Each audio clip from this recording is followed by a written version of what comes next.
Eu queria que alguém abrisse a Bíblia em 1 João, capítulo 5, verso 10. Diga o que é que tem escrito.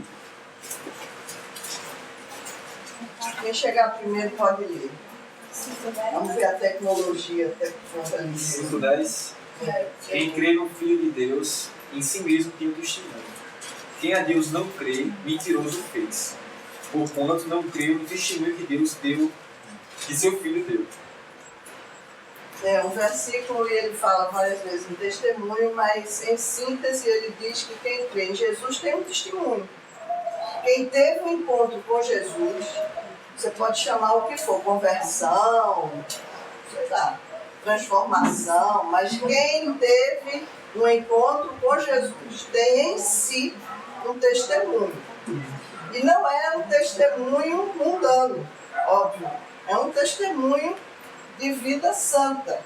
Então, será que isso existe, isso tem existido? Quando eu estava vindo agora, e eu vendo a cidade embaixo, e comecei conversando com Deus, da bondade dele, do gozo de viver com ele, mesmo num mundo tão conturbado, eu vim imaginando assim, será que Pedro, Paulo nem tanto, mas Pedro, João, Tiago, aquela turma toda que a gente conhece daquela época de Jesus, tinha ideia que ia vivenciar a vinda de Jesus?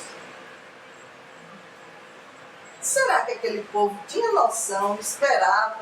Será que aquele povo tinha ideia de... E quando eles começaram a ter essa consciência, poxa, que privilégio! E principalmente aqueles 12 que foram chamados como discípulos, né? Mas na verdade o que eu vinha pensando é, será que Jesus vai vir nessa geração? A coisa está tão feia. Guerra, rumor de guerra não falta. Isso já existe há muito tempo, mas não é só isso. Eu acho que o mau cheiro está subindo. Eu creio que Deus não deve mais estar suportando. E eu acho que está muito perto do Senhor voltar. E a quem mais é dado, mais é requerido. Não foi fácil a vida daqueles que viveram o avivamento da vinda de Jesus. Não foi fácil. Todos morreram de uma maneira trágica. E os de depois, as famílias inteiras muitas vezes eram comidas por feras. A gente sabe, eram queimados vivos. A gente sabe de toda a história. Vivemos um tempo de, a gente pode dizer, de calmaria, né, em meio a uma modernidade que chegou, um esfriamento, e um esfriamento do amor, que também está previsto. Eu tenho visto uma igreja tão morna, mas tão morna, que às vezes me dá ânsia de vômito. Imagina Deus. Dá vontade de sacudir, assim, pessoas que têm comprado bolsa de 5 mil reais, dentro da igreja, confessando Jesus. E quando a gente pede uma ajuda, porque vai ter missão não sei aonde, porque a gente vai levar a cesta básica não sei para onde, aí a pessoa chega e tira 20 reais da carteira com muito esforço, assim, para dar. Eu não sei vocês, mas eu tenho pensado, um dia desse uma amiga minha, a prima de Pianópolis, que ligou para mim lá de Curitiba e disse, vê quando a Coreia começou com esse lance, quando ficar do norte e Coreia do Sul. Está ouvindo rumores de guerra, já iminência de guerra, estou vendo o calcanhar de Jesus. Porque uma vez a gente foi junto para Israel e ela disse assim, Magda, eu tenho a impressão, olha, eu tenho quase que a convicção que Jesus vai voltar e eu vou estar nesse meio aí, é nesse período, é por aí. Aí eu disse, só pode até ser, né? E a coisa só tem piorado. Pois bem, eu nem imaginava que eu pudesse fazer parte desse bojo, né?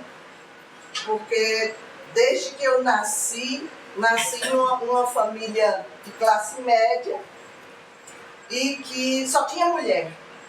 eu não tinha um referencial masculino. A minha mãe era divorciada, era desquitada, na época não tinha divórcio ainda.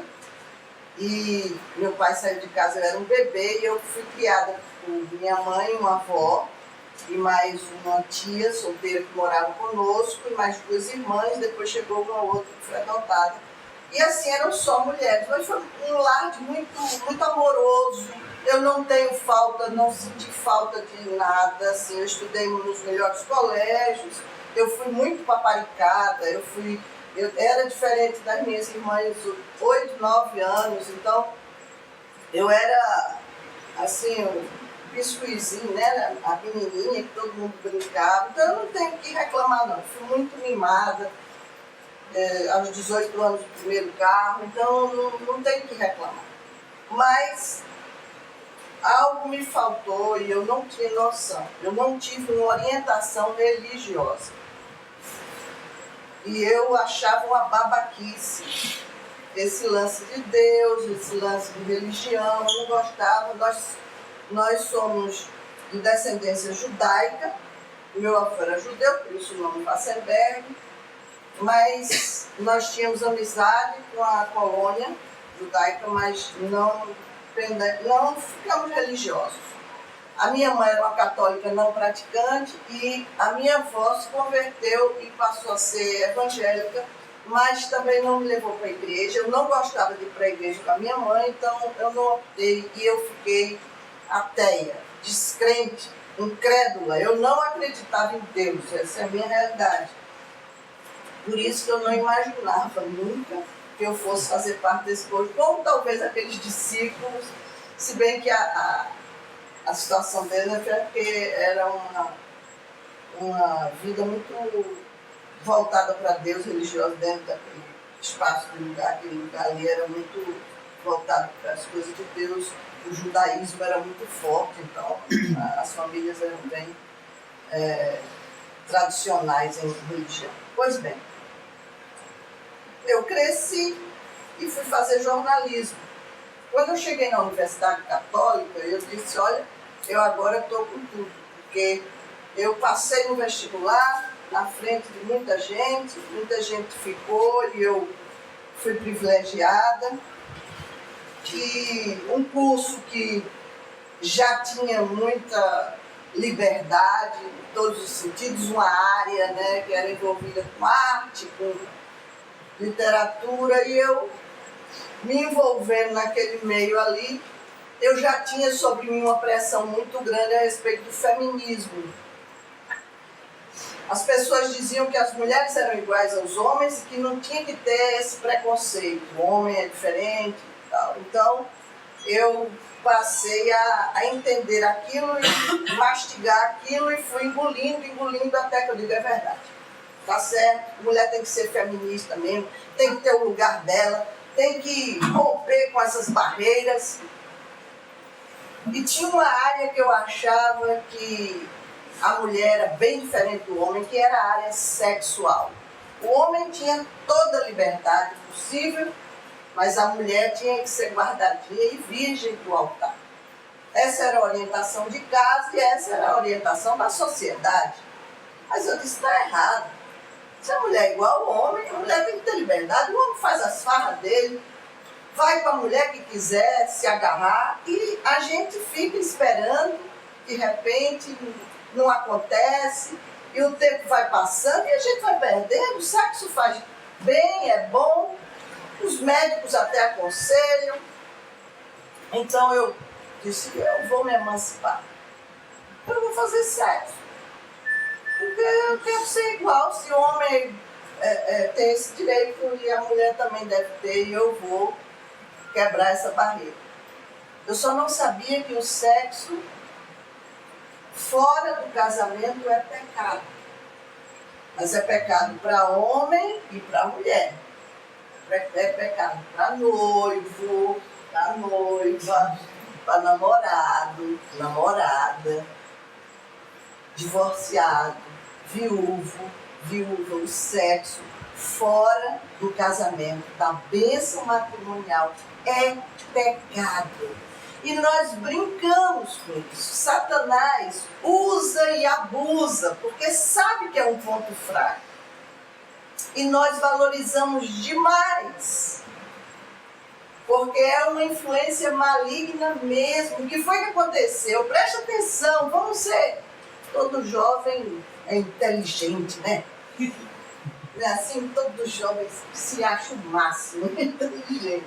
Pensa direitinho, quando Deus fez o homem, fez a mulher e eles pecaram, o que foi que aconteceu? Logo eles se esconderam, por quê? Estavam nus. E o próprio Deus, que não é besta, disse assim: quem fez saber que vocês estavam nus? Qual a importância disso? Pensa direitinho nisso. Por quê? Se eles andavam, Deus descia, vinha de tarde conversar com eles e eles vinham. Gente, o sexo é uma coisa bonita, foi Deus que fez o homem, fez a mulher, o que tiver do meio não é de Deus. Fez o homem macho, fez a mulher fêmea. O que está no meio não vem de Deus. Deus não fez. E disse que podiam procriar. Deus descia, conversava com eles. Foi Deus que fez, pôs hormônios, desejos, mas dentro de ordem e decência. Nós queremos gozo. E sexo significa isso. Status de gozo. Mas nada. Se você for pôr na balança e fazer um estudo com o sexólogo, você vai ver que as preliminares existem. Eu estou falando isso porque jovem, vocês estão com os hormônios bulindo. Geralmente, quando eu prego para jovem, eu mando brasa. E a avó que perdoe o tempo, aí já passou da época, vale a pena também. Já viveu. Mas faz parte. Você não pode ser dominado por absolutamente nada. Quando você tem Jesus Cristo, o mundo é dominado por sexo, por todo tipo de coisa, droga, muita coisa que não presta. Mas quem vive em Jesus Cristo não pode ser dominado por nada. Só que a carne é fraca. Então quem é namorado, quem é noivo, tem que vigiar. A carne é fraca. Não fique sozinho, porque vai dar vontade. Pega na mão, a mão pega naquilo, aquilo vai ficando nervoso. É verdade, isso acontece. São coisas naturais. Isso é o corpo humano. E a gente precisa estar muito esperto a respeito disso. Por isso que eu abro mesmo e falo a respeito, porque o diabo dá na cara da gente nessa área. Dentro da igreja, um tempo desse aí atrás, uma moça me procurou, ela estava separada do marido, e ela disse assim para mim: eu tenho que arrumar um namorado, eu quero me casar de novo, eu só tenho 38 anos. Na época eu devia ter uns 40 e poucos, e eu já estava separada. E eu disse assim: se ela está dizendo isso, veio na minha cabeça. Ou seja, é como um animal fica viçando. Não, nós somos seres racionais. Não vou dizer que não vem à vontade, o hormônio existe, a gente sabe, mas na necessidade, se você não tem, não pode, porque é pecado. Entre num chuveiro frio, gelado, é bacana. A carne treme e o desejo vai embora. Porque eu não quero desagradar o meu Deus, afinal ele anda comigo.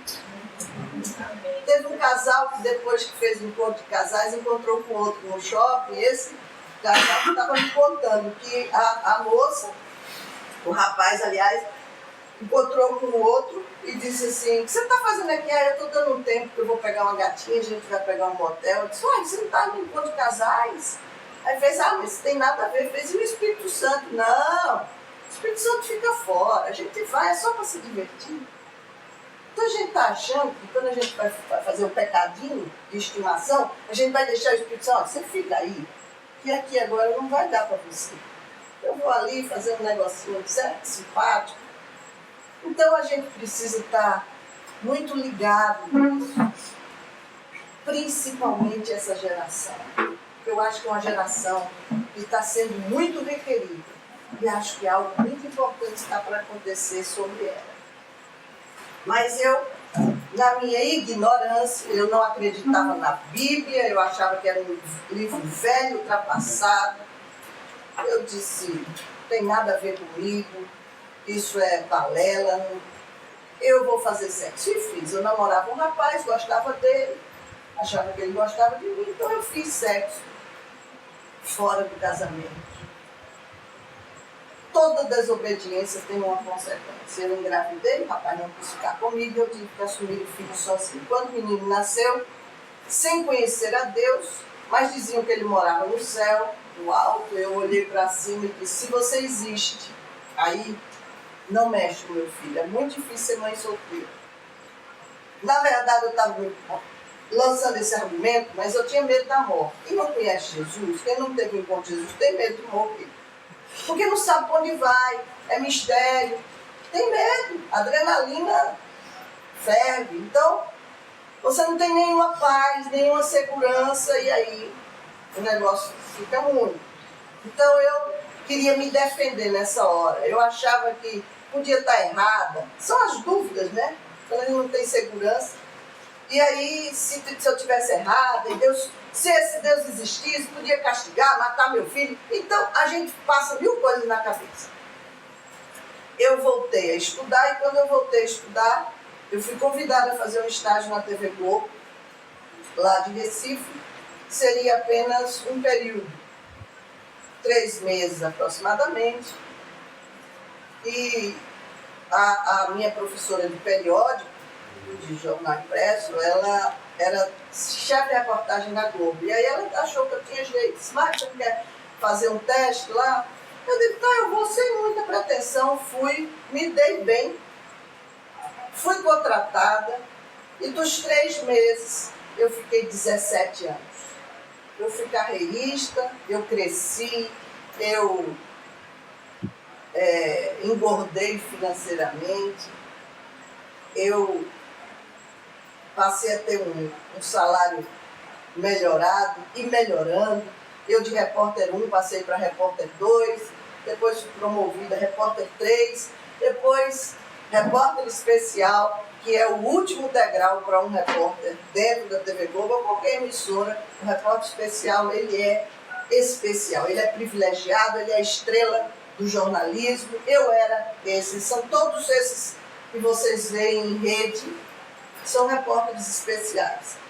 Eles ganham diferenciado, eles trocam, pelo menos dentro da TV Globo. Eu não sei as outras emissoras, mas na TV Globo, que é uma das maiores do mundo, trocam guarda-roupa a cada 6 meses, viaja para onde quer, pode ir para qualquer lugar, pode ser correspondente aonde quiser. Eu tinha facilidade de ser correspondente em outro país, onde quisesse, nunca quis, por conta do filho, era mais fácil criar com a família. Então foi a opção minha, como foi a opção de Francisco José, Beatriz, Mônica, todos esses são repórteres especiais, alguns do Rio de Janeiro, mas você vê, de vez em quando tem um em Nova York, enfim. Mas por opção você pode ficar onde quiser. Pode até viajar fazendo mais a morada, seu reduto é ali. E aí, eu me enchi de dinheiro, carro, casa, poupança cheia, sítio, enfim, eu estava no meu império pessoal satisfeito. Eu também tive alguns valores que não são visíveis, que não são materiais, mas são visíveis. Orgulho, prepotência, autossuficiência, arrogância, tudo isso eu tinha. Eu era toda poderosa global. Aquela história do crachá, né? Como é que era o nome daquele cara? Tinha chicanismo. Cara crachá. Não era cara crachá, não. Era... Tinha um nomezinho, ele tinha um nomezinho. Não vou lembrar. Não era Robert Walter, não era outro. Depois eu lembro. E aí, é verdade. Você não entra em fila, você, sabe, é estrela mesmo. eles consideram assim. Muitos rapazes queriam namorar comigo, muitos amigos chegaram, porque todos queriam ser amigos da famosa, né? E isso parece dar um frenesi nas pessoas, né? Não pode ver um artista ali, chama a atenção, né? Então, acontecia isso.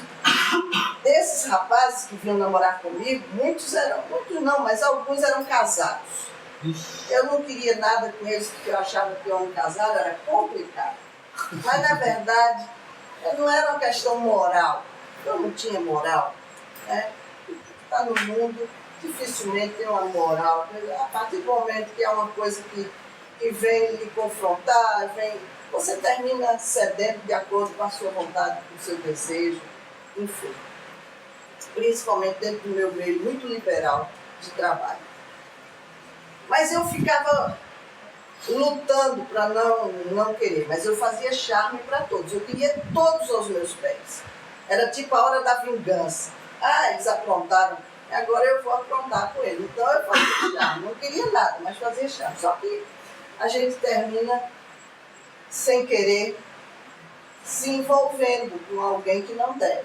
Então o coraçãozinho começa a bater, você termina se apaixonando, foi o que aconteceu comigo, eu me apaixonei por um homem casado. Foi muito difícil, porque eu tinha o meu carro, minha casa, meus empregados, meu dinheiro, mas eu não tinha o meu homem, eu era outra, eu era aquela que é odiada, amante. Eu não podia sair para os lugares e dizer, olha aqui, vem aqui, eu quero te apresentar, toda mulher gosta disso. Te apresentar meu noivo, marido, namorado, ele era amante, amante não se apresenta, se esconde. E eu fui, mesmo com todo o meu jeito de ser, orgulhosa e tal, aquilo ali eu tinha que engolir e fui levando, tocando, mas um belo dia, quando eu dei conta, eu estava grávida. De novo, toda desobediência tem uma consequência. O rapaz não ficou comigo, eu tive que assumir outro filho sozinho. Quando o menino nasceu, de novo olhei para o alto e disse, olha aqui, está vindo o segundo filho, se é burrice, o problema é meu. Como quem diz, eu tenho dinheiro, eu banco, não se meta. Mas se você existe, não mexe. Se ser mãe solteira uma vez é difícil, imagine duas. Então, eu achava que estava deixando Deus no lugar dele, se ele existisse.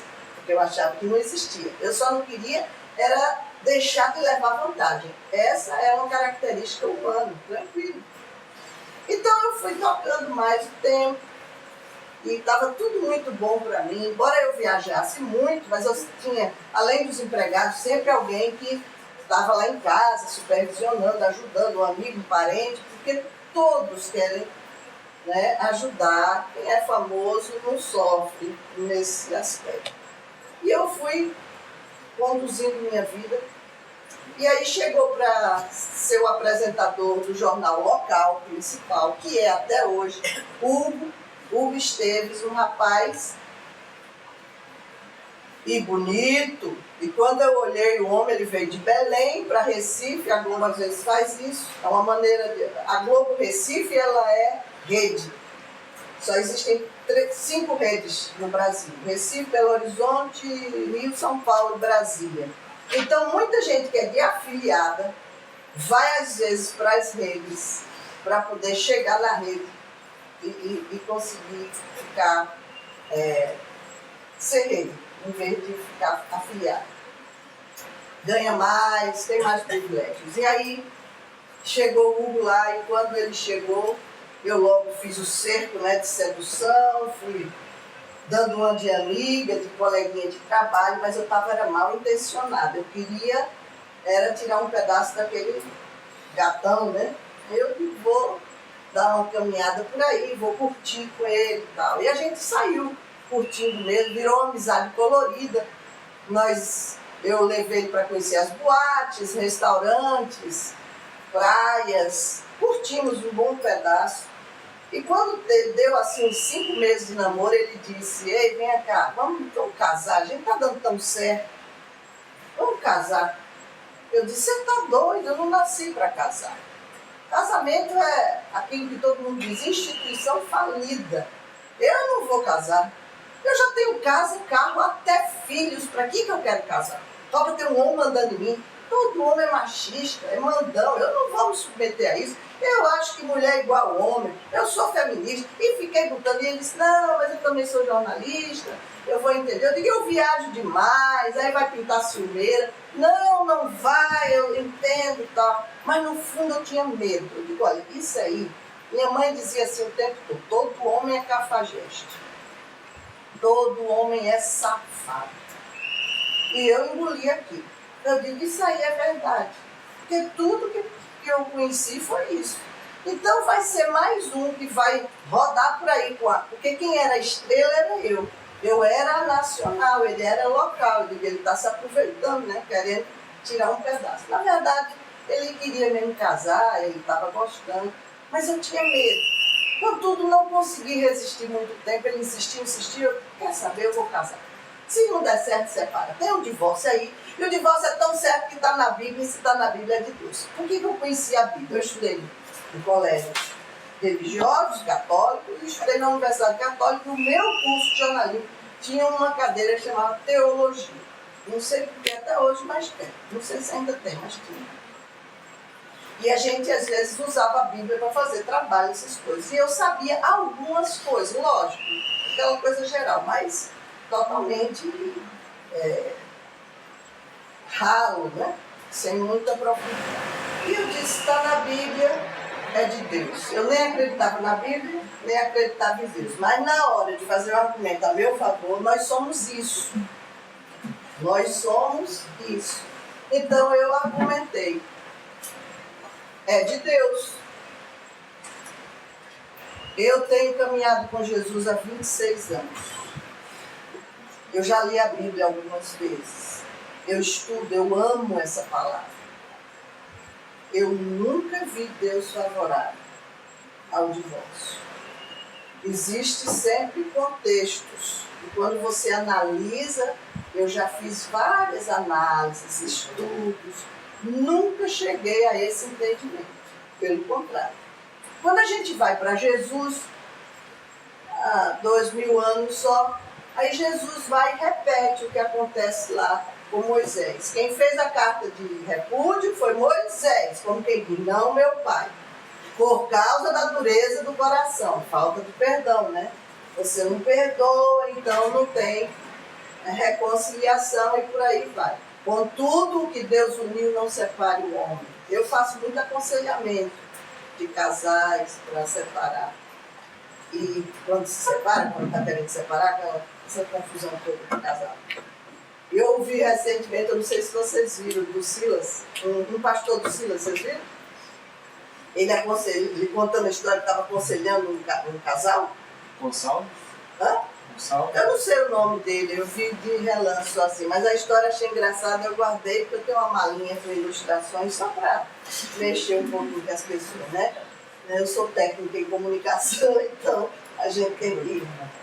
É que ele estava aconselhando o casal. O homem chegou lá decidido a se separar. Olha, eu já falei com minha mulher, ela não quer, mas eu não gosto mais dela. Chegam crentes, foram se aconselhar com o pastor, para o pastor abençoar a separação.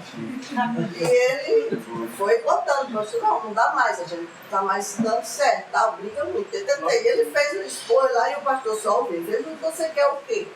Aí ele fez, não, eu quero que o senhor ore, que o senhor... Né, deu um conselho e tal, não sei o que. Ele fez, olha, o que eu posso fazer é aconselhar contra. Eu disse, não, mas a gente não quer, a gente já decidiu, eu decidi, eu não quero mais, a gente não se gosta, não tem sentido. Aí o pastor disse, então vem aqui, meu filho, se ajoelhe, que eu vou orar por você. Tu viu isso? Ajoelhe aqui que eu vou orar por você. Aí ajoelhou, pôs a mão na cabeça dele e segurou. Aí diz, Deus, esse homem é casado com essa mulher. E ele está aqui diante de mim agora pedindo para que eu ore. Mas a sua palavra diz que o casamento é até que a morte separe. Então mate eles. E o homem começou a ciscar e ele segurava. Ele saiu segurando. O homem tentando sair da minha mão e eu segurando. Mas apertei tanto que eu vi a hora.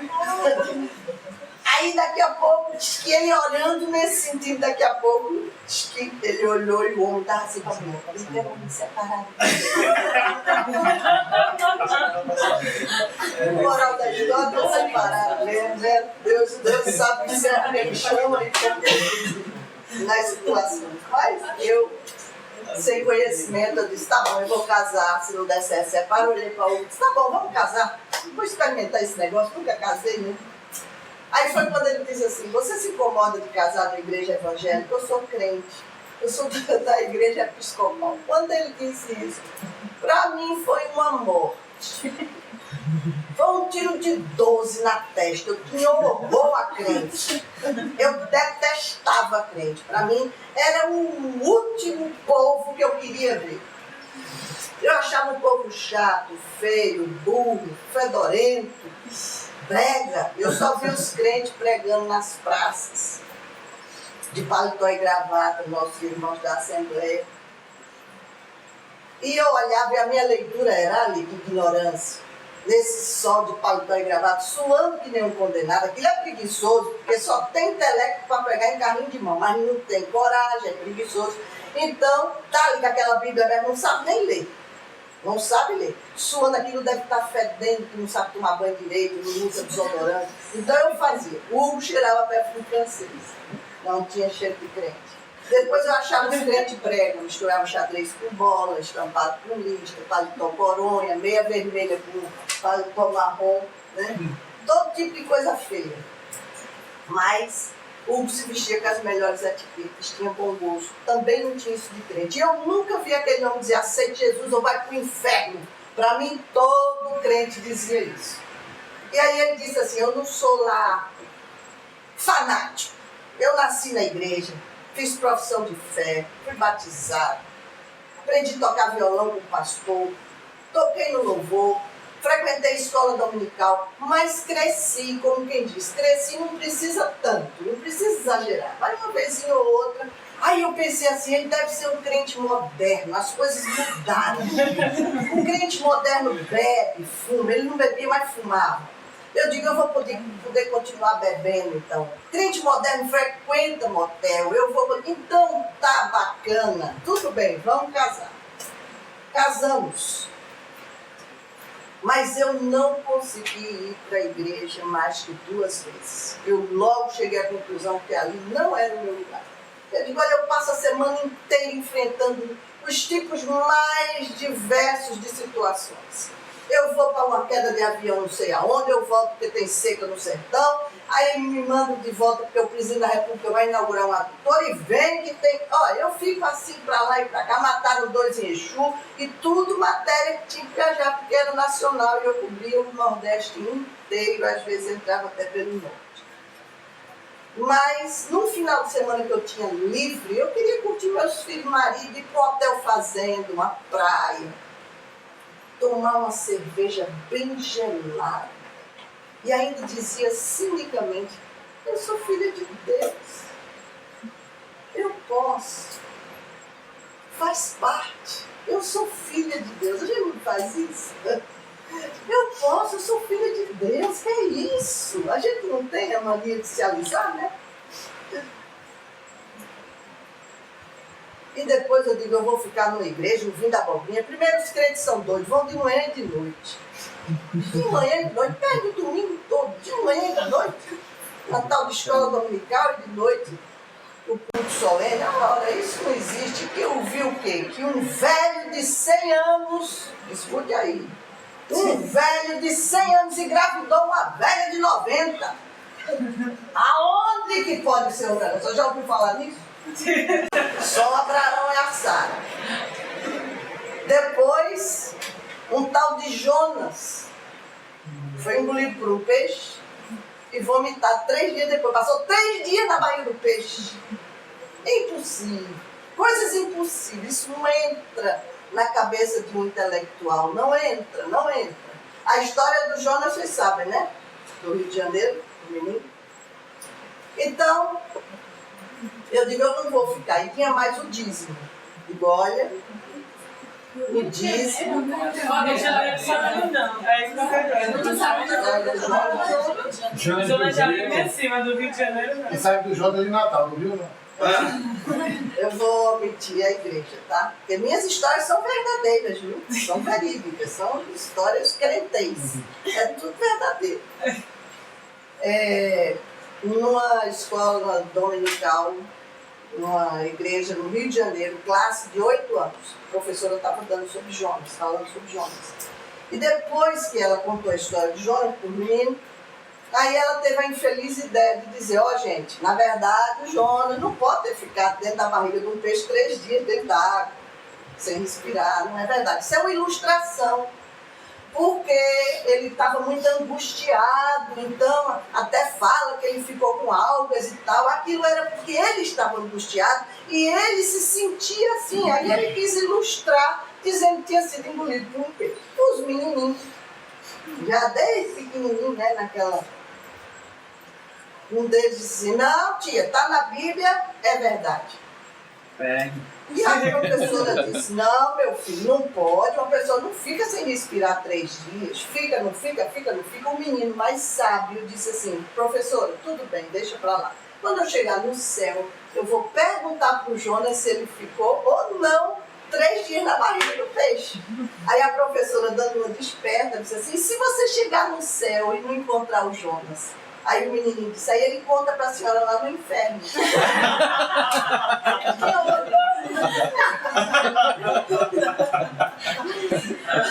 Menino é ótimo. Eu um dia estava na classe, na escala para ficar com as crianças lá na minha igreja. Então eram as mães que ficavam com as crianças. Eu fiquei com a classe de 7, 8 anos. Nossa, de noite, né? De noite que junta a turma toda na classe. Gente, aí o menino chegou muito choroso, assim, fez, tia, no céu vai ter animal? Aí eu disse, filho, eu acho que sim. Eu não posso dizer com certeza, mas fala de carneiro, fala... Então, eu acho que vai ter tia, é porque o meu cachorro morreu. Ele foi para o céu. Olha a pergunta, eu disse, isso é uma pergunta para se fazer com o pastor. Você guarda ela e leva para o pastor, ele vai ter o maior prazer de responder tudo. Te acha que sim, mas é bom perguntar para o pastor, porque é difícil. Eles veem cada uma horrorosa. Mas, aqui é uma vigília, mas não vamos também passar, né?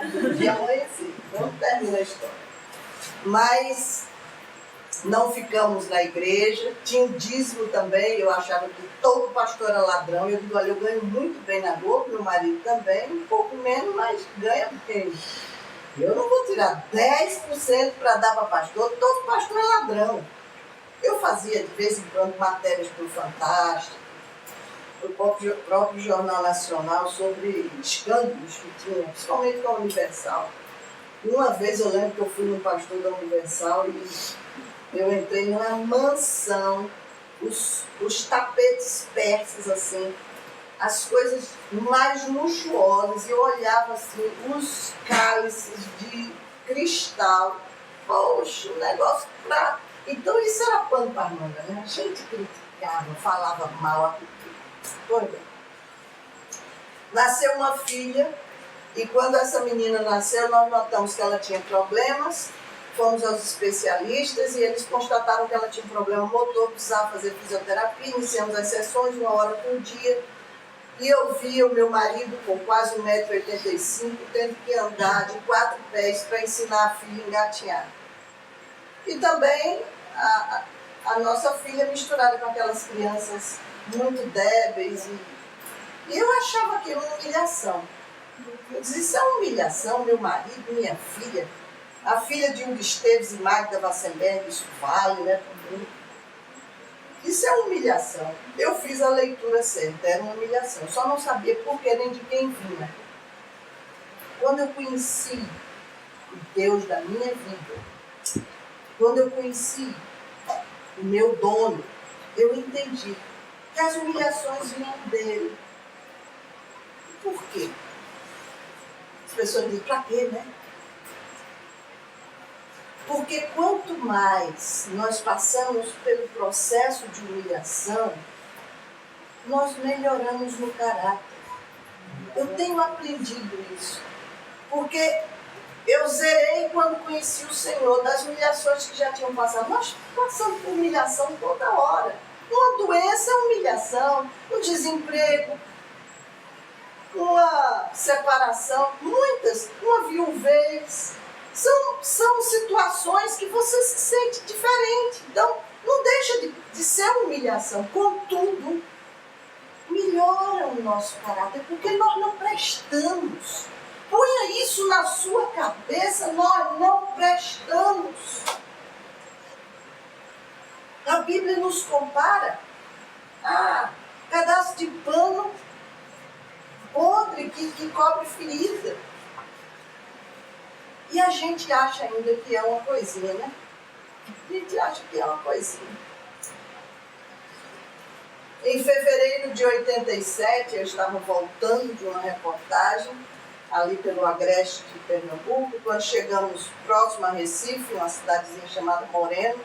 O carro que eu vinha quebrou a barra de direção, cruzou a BR, entrou por um bambuzal e atrás havia um buraco fundo que provavelmente, se a gente caísse nele, ia se machucar, talvez até morrer. Aquele ônibus lá no Rio caiu 8 metros e 7 pessoas morreram.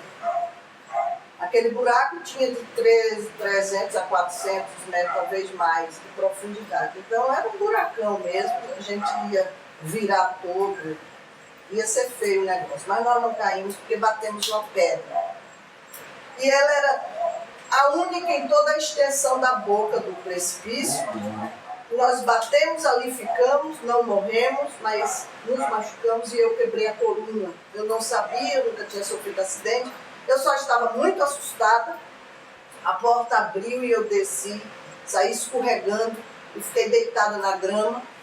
E os 3 rapazes que trabalhavam comigo desceram do carro e ficaram ao meu redor gemendo, reclamando. Cada um teve o seu machucado, clavícula, nariz. Mas eu era mais grave, embora não soubesse. Eu não tinha noção que tinha quebrado a coluna, eu sentia tudo, eu não desmaiei, eu não fiquei dormente, eu sentia tudo. Mas naquele momento algo começou a falar comigo, eu não sabia o que era. O que eu posso aproximar mais, na época, era uma intuição. Era algo que dizia assim para mim, não dobra, não dobra. E só dizia isso. E eu pedia para que não me dobrasse, não me dobra. E aí me socorreram, levaram para o hospital, e no primeiro hospital fizeram muitas radiografias, o médico disse, acho que você não quebrou nada, mas o nosso raio-x não está nítido. Nós já estávamos no hospital credenciado, bom, não era um hospital público. E todos esses hospitais, quando chega uma equipe de imprensa acidentada, eles têm muito cuidado para não virar escândalo, então eles cercam logo para cuidar. E principalmente se tratando de TV Globo. Então, eles ficaram muito assustados com toda aquela gente ali, sangue, porque teve um que sangrou muito, mas comigo ele disse isso, olha, é bom que vá para outro hospital que não, só para tirar a dúvida, eu estou fazendo o tronco dela, mas não está dando nada, mas o raio-x não está nítido, pode ter alguma fratura, mas eu não estou conseguindo ver. Aí o meu marido disse assim, e aí, como é que a gente leva ela daqui? Aí o médico disse, o mais rápido que puder. Isso significava no nosso carro. Nem o meu, nem o dele era ambulância, eu ia ter que sentar. Eu ia ter que dobrar. Mas eu era brava, eu era quem mandava, eu era a estrela. Então eu disse, eu não dobro, aquilo não me largava, não dobra, não dobra. E eu disse, não vou dobrar, me chama uma ambulância. Chamaram, eu fui no outro hospital. Logo juntaram também vários médicos e tal, e na primeira radiografia acusou o médico, disse, você teve muita sorte, você quebrou a primeira vértebra lombar, que fica na altura da cintura, o osso está todo fragmentado, se você tivesse feito qualquer movimento de dobra, foi essa palavra que o médico usou, eu não me liguei, eu era muito desligada para essas coisas, você ia ficar paralítica, você ia ter uma lesão muito séria. Você teve muita sorte. Eu disse, que bom, tive sorte. Ele disse, nós não vamos fazer cirurgia, você vai fazer com gesso, todo o seu tronco, você vai passar 4 meses engessada, outro tempo de humilhação. E no dia de fazer o gesso, eu passei 20 dias deitada sem poder me mexer no hospital, para poder os ossinhos entrarem na cor, e aí depois eles iam fazer o gesso. E pense na vergonha no dia do gesso. Eles me botaram numa armação de ferro retangular, que me prendia só aqui no busto, assim, uma tira de uma lona e uma no meio da coxa, assim. Porque a coluna tinha que arriar todinha para poder eles passarem o gesso. Só que tem que ser nua. E quem faz isso é só homem. Os enfermeiros, e o médico orientando e os enfermeiros rodando ali. E a vergonha. Eu lembro que meu sobrinho disse assim, tia, eu fui me alistar no exército, passei uma vergonha, fiquei acocorado, um bando de homem, e o sargento acocora, e o médico lá fazendo aquele exame. Eu digo, mas era tudo homem? Era. Eu digo, uai, é tudo homem. Mas eu era só eu de mulher e tudo homem, e eu ter que passar por esse processo. Mas passei e fiquei engessada durante 4 meses. E faltavam 15 dias para tirar o gesso. A minha filha estava com 1 ano e 8 meses, muito linda, e morreu. Eu não estava esperando por isso. Eu não estava preparada para a morte. Quem não tem Jesus não tem preparo para a morte. Até quem tem é complicado, porque a morte é realmente um inimigo a vencer. E eu ali me acabei. Ali eu fui, nem quebrada, mas triturada. Eu não consegui nem vê-la. Eu vi morrer, mas eu não consegui sepultar. Nós fomos para casa e meus parentes, minhas irmãs sepultaram. E fomos para casa, eu e meu marido e a minha mãe, ninguém mais chegava. E doía demais. Doía demais. Mas chegou uma visita lá inesperada. Eu não esperava por aquela visita e foi uma surpresa. O pastor que me casou e a esposa souberam da notícia e foram lá fazer uma visita. Olha, eles não tinham intimidade, nós não frequentávamos mais igreja, mas eles souberam e foram lá. Que povo estranho, que povo diferente. Os parentes mais chegados não iam visitar, ligavam, como ele está, como ela está, depois eu vou por aí. Os amigos íntimos também não chegavam, porque dói muito. E a gente parece que não quer doer a dor do outro, né? O mundo é assim. Mas a Bíblia diz, chora com os que choram e te alegra com os que se alegram. Aquele povo foi ali chorar conosco, somente isso. E foi o momento mais agradável, se eu posso dizer que houve tempo agradável naquele período, foi aquele povo estranho, mas estava ali chorando conosco. E eu não estava entendendo, mas estava gostando. Achei estranho, mas eles choravam e a gente chorava junto. Eu queria perguntar uma coisa para você. Qual foi a última vez que você chorou com alguém?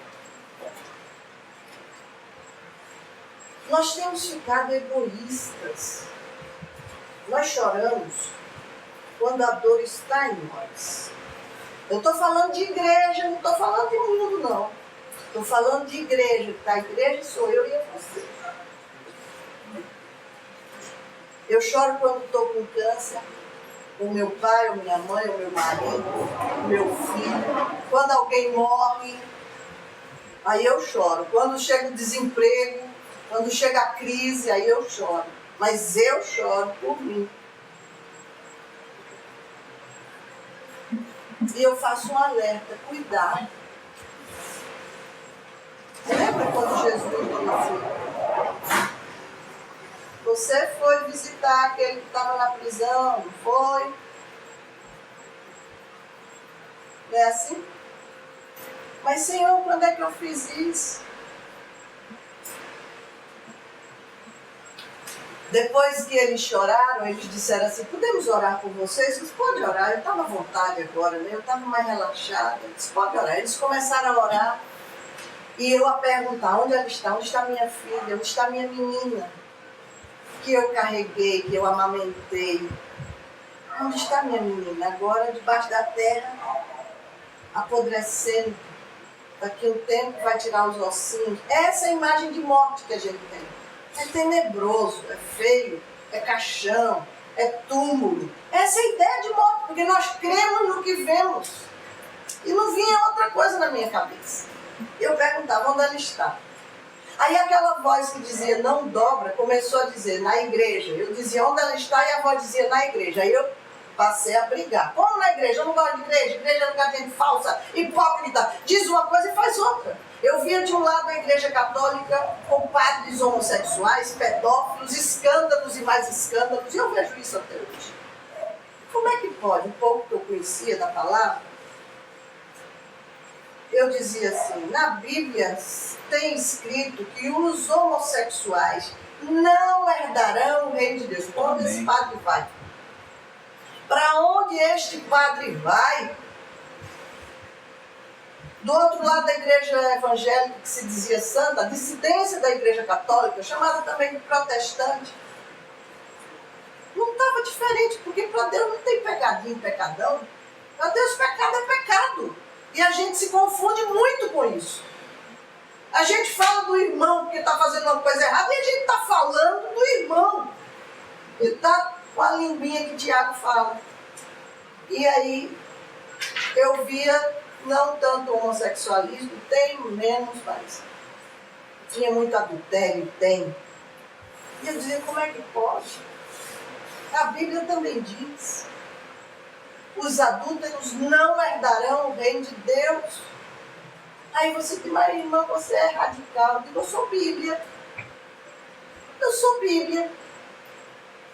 Se não está satisfeito, então eu tenho que arrancar a página da Bíblia, porque ela não vai mudar. Eu gosto muito de Jesus pregando, porque ele diz assim, Moisés dizia, não adulterarás. Eu, porém, o mais de Jesus, o porém de Jesus é para rachar. Porque ele diz, eu, porém, vos digo, se você pensar, já adulterou. E quantas vezes nós, quem é que entra no meu pensamento? Se não o Espírito de Deus que sonda. Mas o meu marido não entra, minha esposa não entra, meu pai, meu pastor, meu amigo, conselheiro.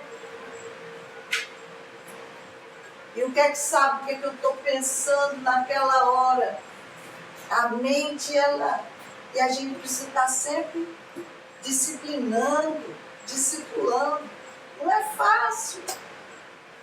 A gente tem informação toda hora, todo instante, de sexo, de sensualidade. Toda hora vem um questionamento. Não, mas isso é normal, mas isso pode. A igreja modernizando, entrando o mundo na igreja, entrando com toda a fúria, toda a força. Os pastores ficando cada vez mais. Não, deixa, porque senão vai perder. O pastor vai perder de todo jeito, desse jeito. Não é sendo complacente com o erro que eu vou segurar a ovelha.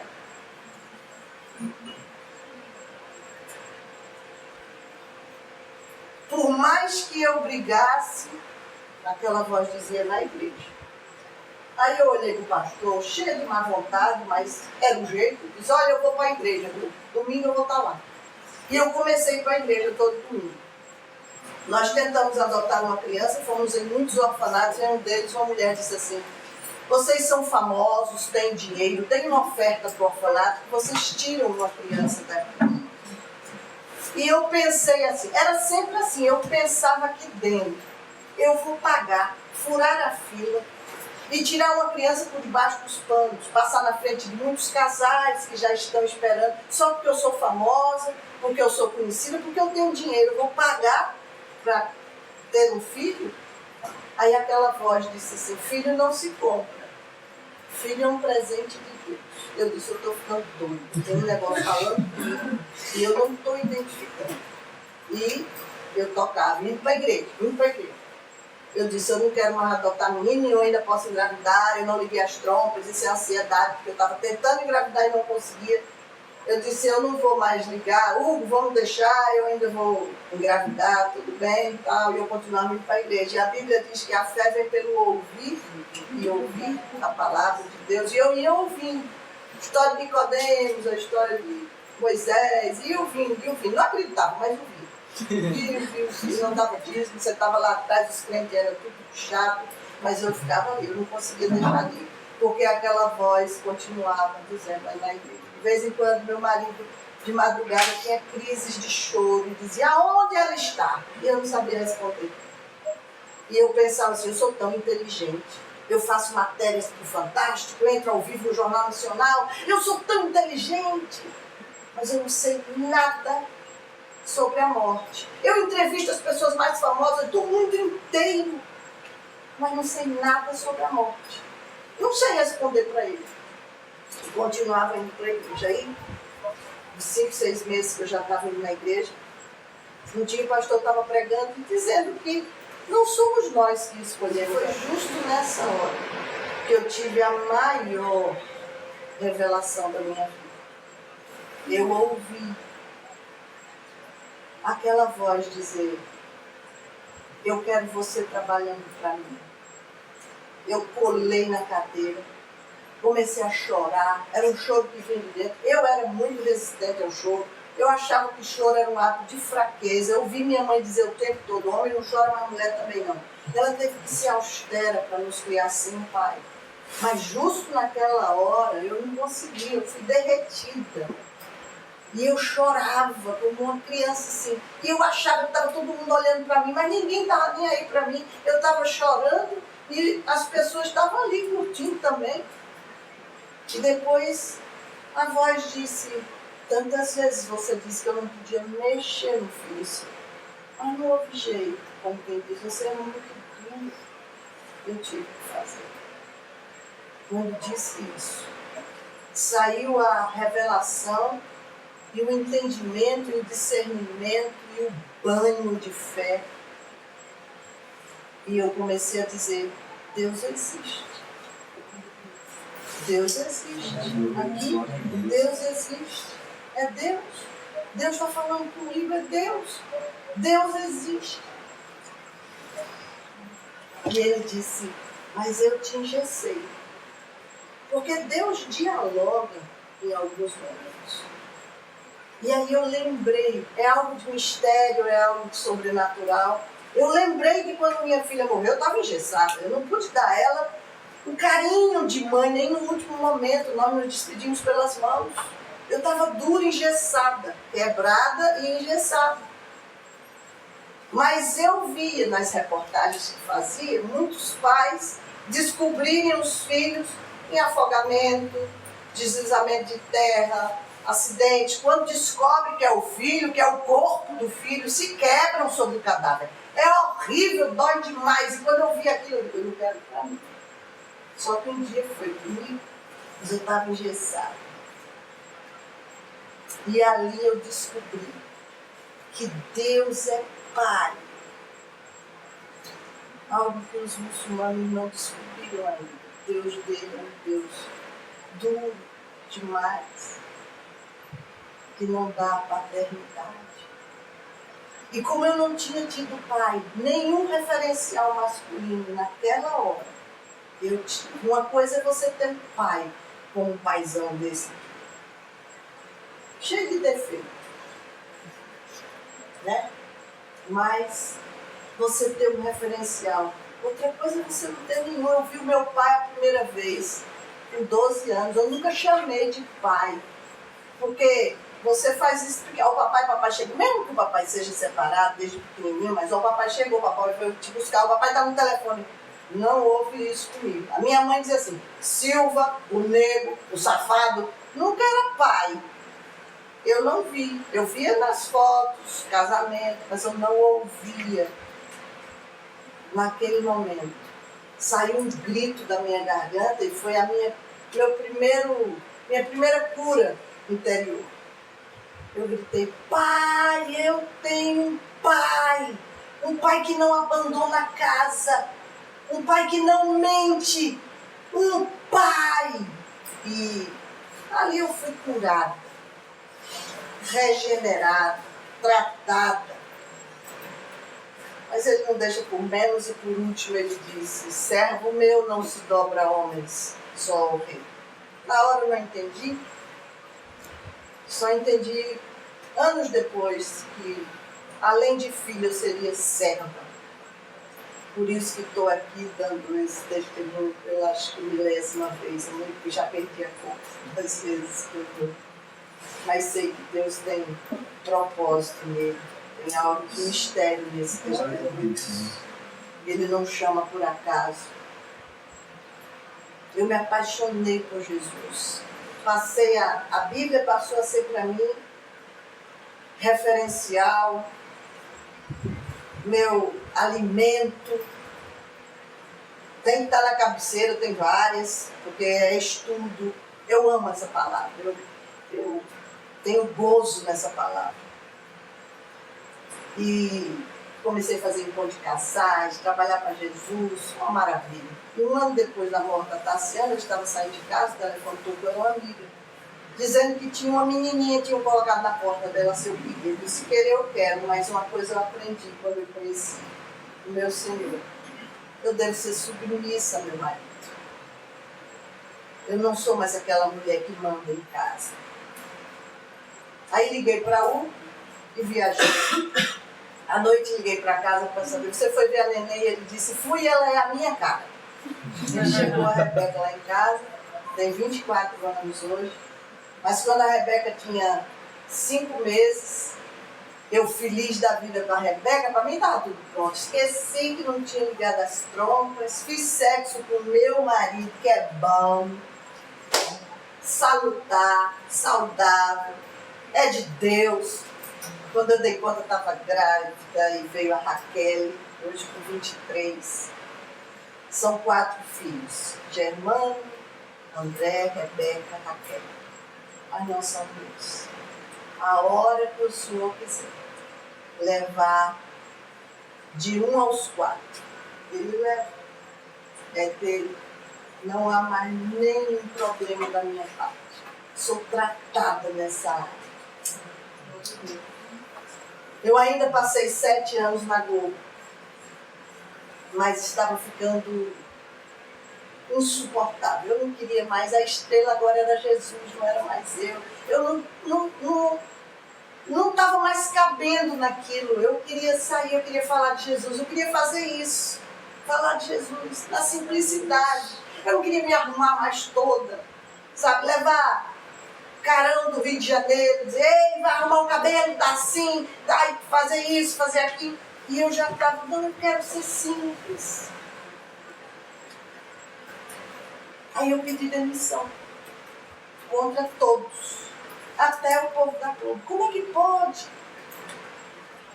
Eu só rapidamente dei meu testemunho para a minha diretora, que chorou o tempo todo. Ninguém esperava isso. O Rio de Janeiro ligava: o que foi que houve e tal. Não, ela não quer mais.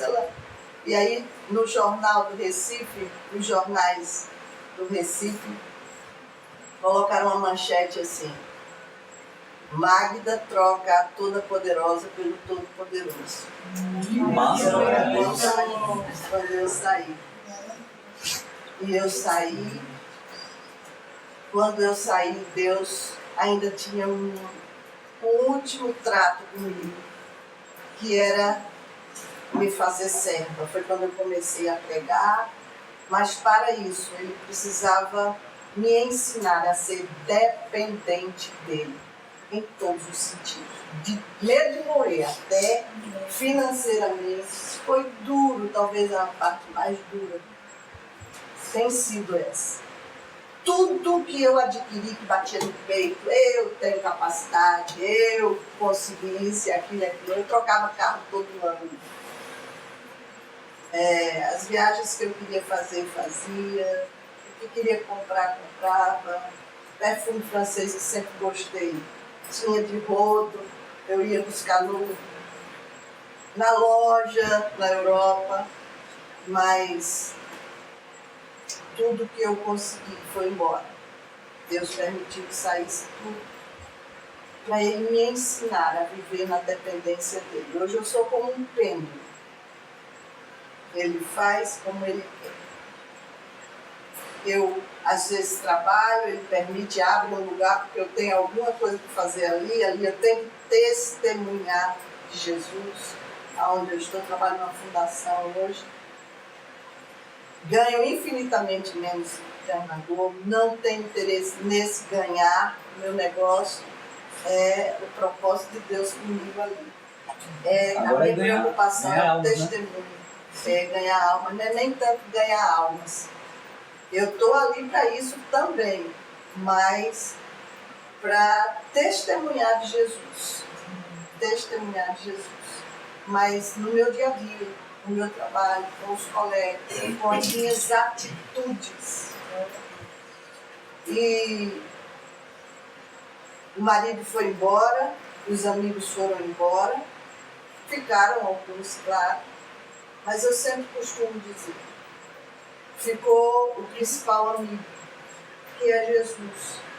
Um dia eu fui pregar lá em Campina Grande e Ronaldo Correia disse assim para mim, como é que tá o Hugo?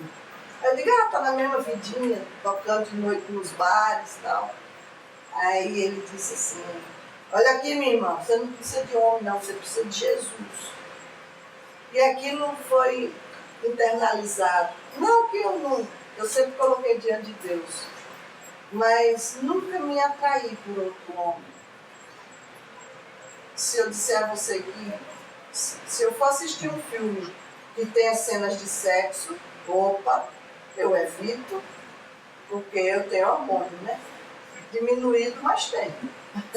Então, a gente tem que fazer com prudência as coisas. Então, eu tenho vivido assim, na dispensação e buscando agradar ao Senhor. Sei que desagrado muito, erro muito, mas busco testemunhar dentro de casa, fora de casa, na igreja, o mesmo testemunho.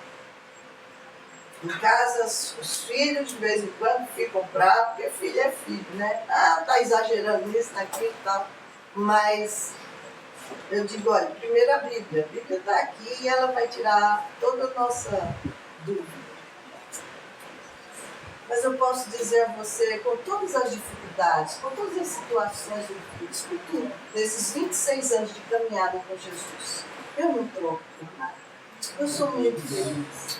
Eu sou muito requerida dele. Mas também sou muito querida. Um dia eu estava em casa, e era um sábado, e geralmente sábado eu estou pregando em algum lugar, saio, vou para uma igreja, enfim.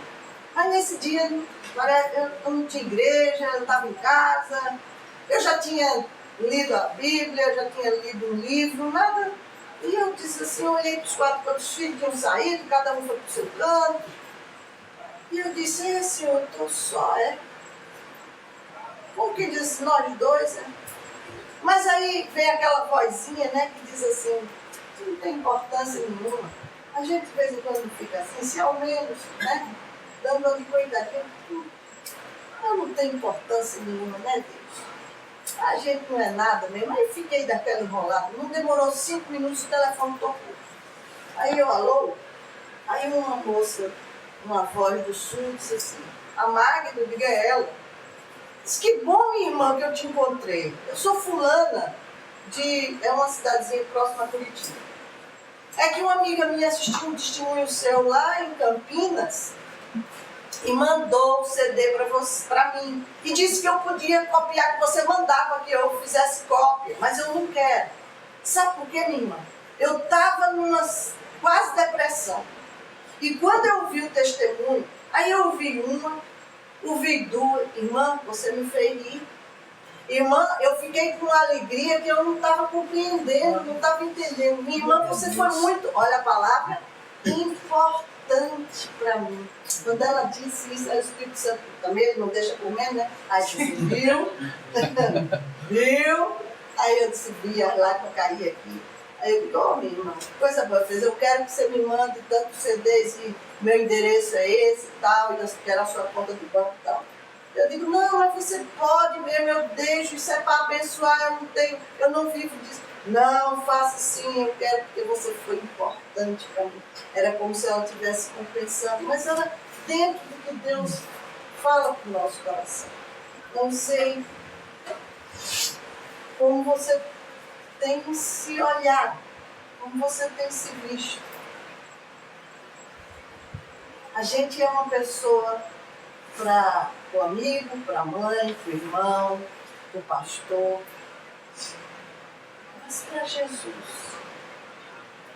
E se eu puser um espelho na sua frente, o que é que você vai ver? O que é que você vai enxergar nesse espelho? Tem gente que não consegue se olhar no espelho. Isso é uma dinâmica que às vezes a gente faz em Peniel.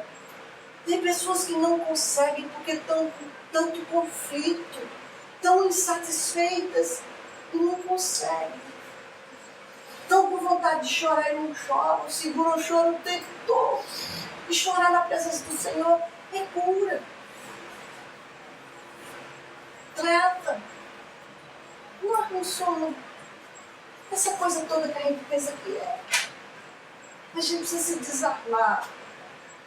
E eu creio que Deus preparou esse momento aqui para isso. Através de um testemunho, uma mulher que não vale nada. Mas que não imaginava nunca que estaria dentro desse bojo. Assim como João, Pedro. Eu não sei como vocês têm se visto, mas aos olhos de Deus, quem tem sido você, quem tem sido Deus para você? Como tem sido o seu relacionamento? Que testemunho você tem dado? Porque quem crê em Jesus tem em si o testemunho. Alguém vai precisar, eu preciso, meu irmão, ouvir o seu testemunho de conversão, de milagre que Deus fez em você. Isso acontece, nós não somos mais aquelas pessoas naturais, nós somos espirituais, Paulo dizia isso. E a gente precisa dizer, não que a gente vá andar que nem uma alma penada, né? Assim, alienada, zen, não é nada disso não. Eu sou sanguínea, de vez em quando, mas nós precisamos ter a intimidade com Deus e vai fazer toda a diferença. Pode até ser crente, pode até estar salvo, mas às vezes a gente está que nem Pedro, arrancando orelha por aí. Não é? Então, que você possa nessa hora ter um tempo de busca de você mesmo. Põe um espelho na sua frente. Quem que está vendo? O que é que você está vendo? E a gente vai orar para encerrar esse tempo. Somente orar.